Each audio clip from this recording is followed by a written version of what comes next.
Hey guys, Dante here for AnimeSpaceship, and this is the episode review for Tokyo Ghoul Re episode 4.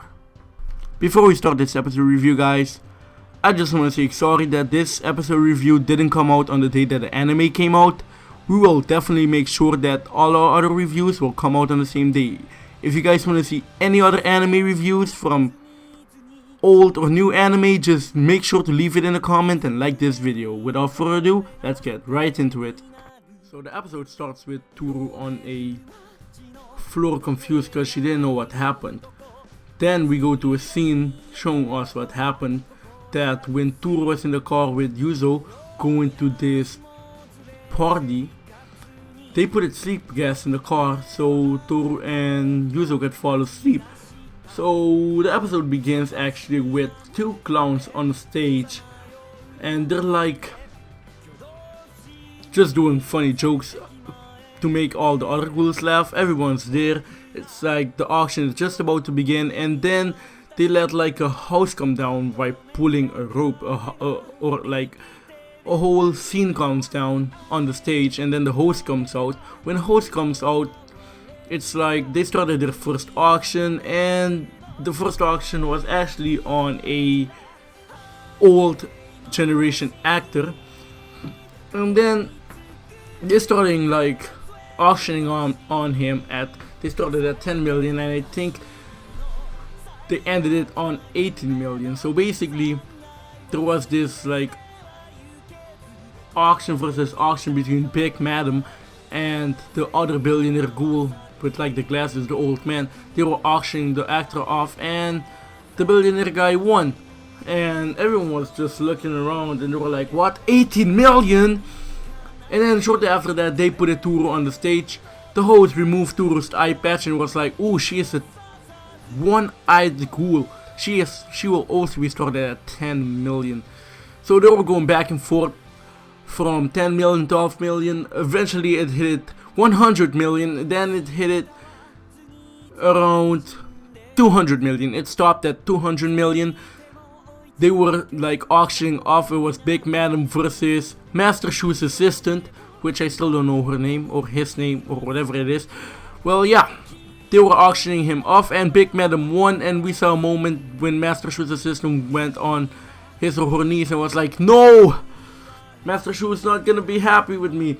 And then right before they auctioned him off, the host went into Toru's ear, was like, your plan failed, help isn't coming. And then Toru almost like blacked out, her eyes, but it just showed that she gave up because she didn't know what to do.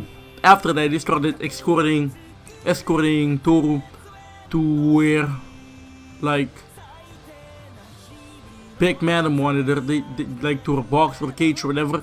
And then Yuzo comes out. Yuzo just grabs everybody, just grabs a knife. They were like, they didn't know it was Yuzo, or they wouldn't auction him in the first place, but they were disguised as girls. That was the only way they could have gone in. But yeah, Yuzo came, grabbed some knife out of her like fake kneecap and just started killing everyone. And there was this moment where Yuzo saw Big Madam. They had like this moment, and Big Madam was like, Yuzo was like, ma. And then we cut it off to Agari, and the Agari squad, which was bodyguarding the event, and they were like, the doves are here. And then we can see like out of the window like the Queen squad along with the doves, and they were like ready to go, ready to attack, and they were just rushing in the door. And then we saw two people on the roof, and they started just attacking. We don't know who those two people are, and the girl on the roof was like, if you want, I can get my squad into this. And the guy was like, oh, there's no need for your squad, let's do this. And the guy just went down, started killing doves here and there, while the Queen squad and some of the dove members went inside. So when the Queen squad went inside, we saw a little Heise Sasaki moment, just killing some other ghouls or fighting some other ghouls. And one of the investigators was like, ooh, he fights like investigator, and I forgot what investigator, the name of the investigator said, but they said Heise fights like somebody. But then short after, a bald guy with some sunglasses, he looks like a real jerk, but yeah, he showed up, and he was like, he didn't say anything. He was like the silent guy. He was like looking around and looking what to do, and he just started attacking everybody. And then the boss, or the guy leading the operation, or one of the guys leading the operation, was like, let the Queen Squad go through, we'll handle this. So the Queen Squad with Yuri and the other people, they just went by. And then we transition again to Miss 200 million herself, Toru, with Nutcracker. It was the scene that Nutcracker was like licking her face. And then when all the chaos was happening, she was like escorting Toru to like where he had to go. And then Toru just kicked the living hell out of Nutcracker, and then Toru started escaping.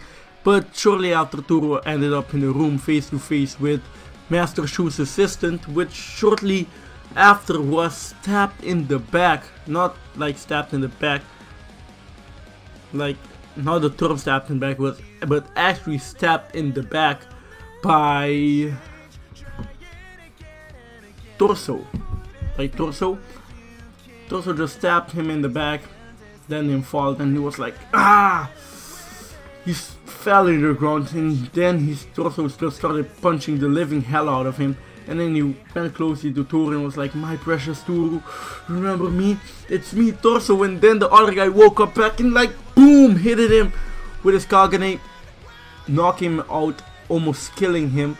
But between that slow moment, that brief moment, Toru just escaped, and we saw Toru like leaning against the wall with like blood on her side. We didn't really see much from Toru at all after that in the episode. We actually didn't see what happened to Toru after that in the episode, because we got a transition to like the doves rushing in from the back door, and they came face to face with like this clown girl, and one of the younger members from the dove squad rushed at the girl with his, with his blade sword or whatever, and he hit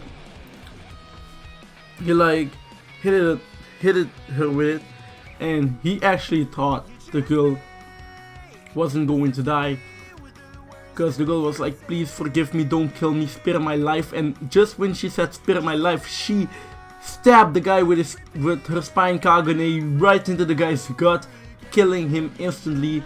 And the leader was like, oh, these youngsters never listens. The dove leader said that, and he went rushing in. But soon after, the host that hosted like the auction party steps right in and takes the shot like nothing happened. And then we just see like them talking, and then we transition back to outside where the white suits started attacking with another girl. And then we see just like them stepping in, and Akira comes, and the guy was like, ooh, you look familiar. And Akira was like, ooh, you don't even want to know. And she like grabbed her like Kagane, and they were like about to start fighting. But like I said, guys, there was a lot of fights in this episode, and a lot of like almost fighting. Like this all is leading to next episode where the real fighting is gonna begin. Then we go to another scene where there was this other guy in this truck, not from the Dove truck, but from the other truck with like a green lighting in it, and he was like, maybe we should call the one-eye owl. Basically the original one-eyed ghoul. So after that, when he called the one-eyed ghoul, we go back to the last scene of this episode, which actually was like a weird scene of this, one of the Doves guy talking about how low he is, that even like the rookies can make it different, even if you're not a part of the Queen Squad, even if you're not like a one-eyed ghoul, you can still make a difference. And he just cutted the bald guy in half, and just when he finished that, he feels like an accomplishment in life. But no, the one-eyed ghoul, or the owl, he came and just destroyed him, and the owl just looks like he's crazy. The owl is like crazy. You can just look in the owl's eyes and see that he isn't good. This is all leading up to next episode. Hope we can see in next episode more of Hisus and Sasaki's in action. Hope we can see Kaneki in action, like Kaneki taking over. I hope we can see Agari and Kaneki, like the Agari squad talking to Kaneki, and see if that can juggle Kaneki's memory a bit. But yeah, guys, this was really it for the episode. If I really have to give this episode a rating, I'd give it a 6 out of 10. It wasn't the best episode, but it wasn't the worst episode either. There was a lot of stuff that I liked, but honestly, I thought I'd like this episode more. There was some stuff that I didn't like about the episode that doesn't really add up to the manga. But yeah, we're gonna have to see. Maybe next episode is gonna be better. And yeah, the pacing is still a bit effed up, but yeah, we just have to bear with that right now. Without further ado, my name is Dante for AnimeSpaceship, and I'll see you guys in the next one. Peace.